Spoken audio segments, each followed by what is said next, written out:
This 1 Degree Outside video is brought to you by Fluid Form Bio, developing innovative 3D printing living pancreatic tissue to help combat type 1 diabetes. For the first time, you can join this visionary mission.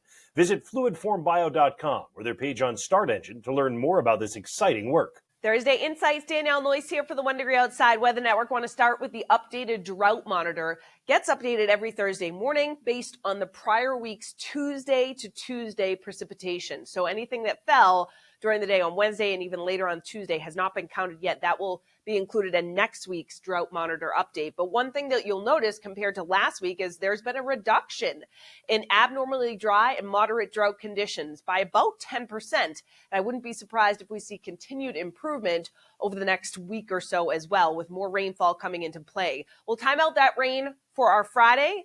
Slow improvement Saturday. That's the key. Sunday, definitely the pick of the weekend for Mother's Day, and we will be warmer next week in many areas, particularly through the middle part of the week, where some 80s may be likely, particularly on Wednesday.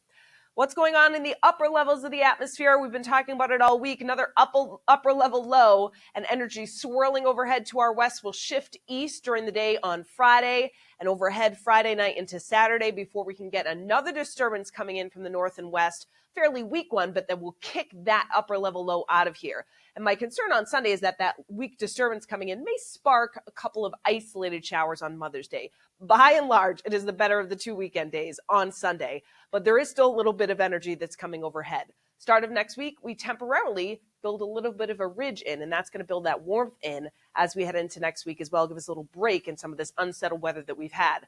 We do still have some action stage and minor flooding in terms of rivers down across Connecticut, and that will continue to be the case through this next round of rain that comes in. We may see some renewed areas of flooding in those spots in particular, as tomorrow through the late morning and afternoon, pockets of downpours, areas of rain, embedded thunder possible swing through.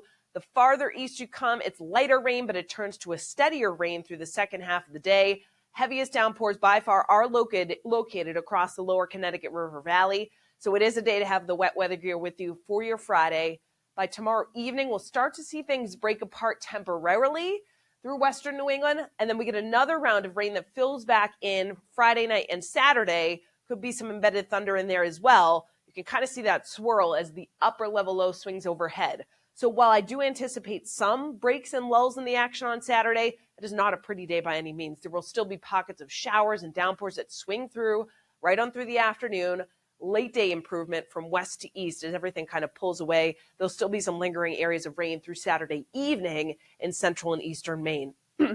So how much rainfall comes down between tomorrow and we'll play things through Saturday evening. For many spots, it's 1 to 2 inches. But notice, again, highlighted here across the lower Connecticut River Valley, we may see as much as 2 to 4. So that's why we see renewed flooding, some localized flooding, urban centers, along with those rivers that I mentioned. Now, this whole thing swings through again during the day on Saturday, and behind it, watch what happens. The clearing comes in. Sunday, Mother's Day, looking good. Sunshine will be out with that little weak disturbance overhead. I wouldn't be surprised to see some building clouds during the afternoon on Sunday. Maybe a stray shower, but it's just that. It's isolated. Not going to ruin your Mother's Day plans. And then the start of next week looking quiet as well as some of that warmth starts to build in. So numbers-wise, it's a cool, raw feel for our Friday. Highs only in the 50s. 40s in some spots off the ocean as that wind continues to come in off the water. So it's definitely chilly. Mild Friday night, 40s and 50s with pockets of rain, some downpours, some thunder. Saturday, late in the day, we get some improvement. 50s, 60s will pretty much do it. Right around or probably slightly cooler than average. And then by Sunday, we should be pushing 70 as the sun's back, 60s to the north. A northwest wind takes over about 5 to 15 miles per hour. And then starting next week, look at that. Well above average, actually. Highs well into the 70s on Monday, 60s for many of us across Maine with a few more clouds. So you can track it, of course, all in our app. Free on the App Store and Google Play. The interactive radar, sponsored by CrackX, great tool to have with this wet weather coming in. 1 Degree Outside umbrella, great tool to have too. Swag.onedegreeoutside.com for all the items, different sizes and colors to choose from. Gift cards at the bottom as well. We'll see you with more weather tomorrow morning.